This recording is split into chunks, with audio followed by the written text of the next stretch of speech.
Suami saya sering pulang larut dan menyembunyikan sesuatu. Ternyata, rahasia yang dia simpan melibatkan adik saya. Tapi cerita ini tidak berakhir di sana. Hai, aku Ayu. Umurku 35 tahun. Aku selalu berpikir bahwa hidupku cukup bahagia. Aku punya suami yang baik, Dani, dan anak perempuan cantik bernama Nisa, yang baru berusia 5 tahun. Pernikahan kami sudah berjalan 10 tahun, dan meski tidak selalu sempurna, kami selalu berhasil melewati badai bersama. Aku bekerja paruh waktu di sebuah toko kue milik sahabatku, dan meskipun pekerjaan ini tidak memberi penghasilan besar, setidaknya aku bisa membantu Dani yang bekerja sebagai manajer di sebuah perusahaan properti. Namun, entah kenapa belakangan ini ada sesuatu yang berubah. Dani tak lagi sering pulang tepat waktu seperti dulu. Awalnya, aku berpikir itu karena pekerjaan. Tapi, semakin hari, aku merasa ada yang ganjil. Setiap kali dia pulang larut, ada sesuatu di wajahnya. Entah rasa bersalah atau mungkin kelelahan yang luar biasa. Aku tidak pernah ingin berpikir yang buruk tentang suamiku. Setelah semua yang kami lalui bersama, rasanya konyol jika aku mulai meragukan niat baiknya. Namun, ketidaknyamanan itu semakin hari semakin tak bisa aku abaikan. Hingga pada suatu malam, saat aku mencuci pakaian Dani, aku menemukan tiket bioskop di kantong celananya. Yang aneh, tiket itu untuk 2 orang dan tertanggal hari saat Dani berkata dia bekerja lembur. Aku ingin bertanya langsung pada Dani, tapi setiap kali aku mengumpulkan keberanian, selalu ada hal yang membuatku ragu.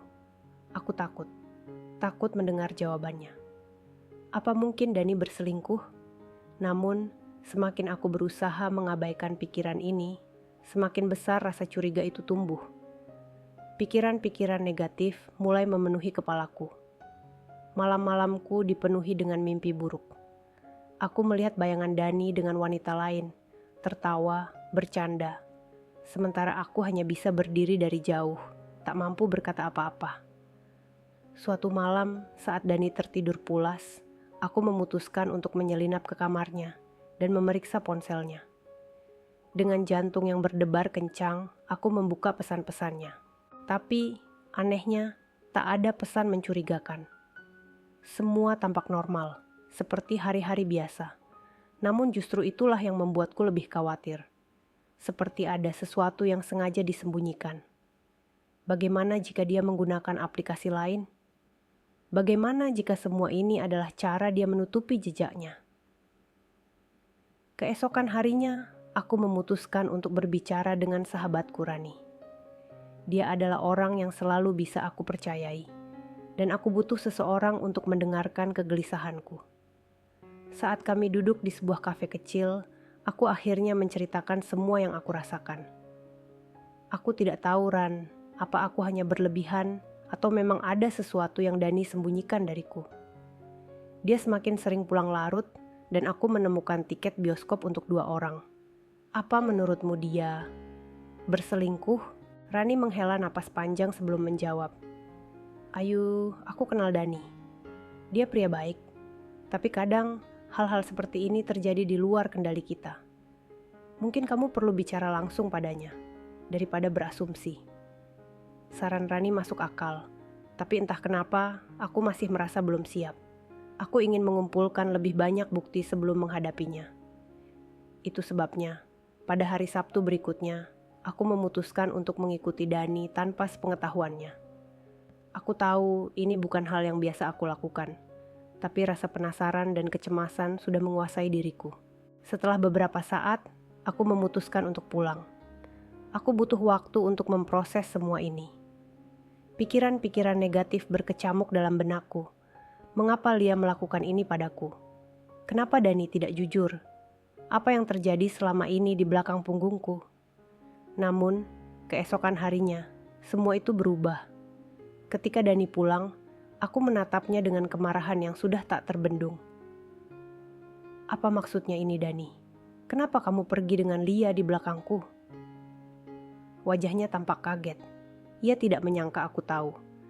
Namun, alih-alih mengaku bersalah, Dani menjelaskan sesuatu yang tidak pernah aku bayangkan. Ternyata Lia sedang menghadapi masalah besar.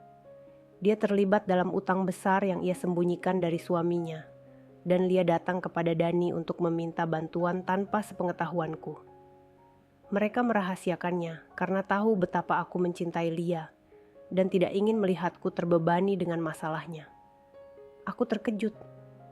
Jadi, ini semua bukan tentang perselingkuhan? Tapi mengapa mereka harus merahasiakannya dariku? Mengapa Dani tidak pernah berbicara langsung padaku? Aku merasa dikhianati, bukan oleh perselingkuhan, tapi oleh kebohongan. Dani mengira dia melindungiku dengan tidak memberitahuku, tapi justru itu yang membuatku merasa lebih terluka. Rasa curiga dan paranoid yang telah menghantui pikiranku selama berminggu-minggu mulai membuatku meragukan diriku sendiri. Apakah aku ini terlalu mudah tersulut? Mengapa aku langsung berpikir Dani berselingkuh hanya karena sebuah tiket bioskop?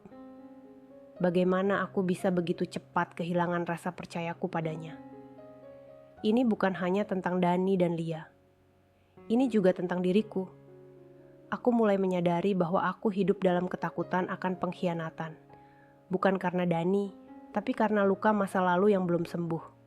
Orang tuaku bercerai ketika aku masih remaja, dan sejak saat itu, aku selalu takut bahwa orang yang aku cintai suatu hari akan meninggalkanku, sama seperti ayah meninggalkan ibuku.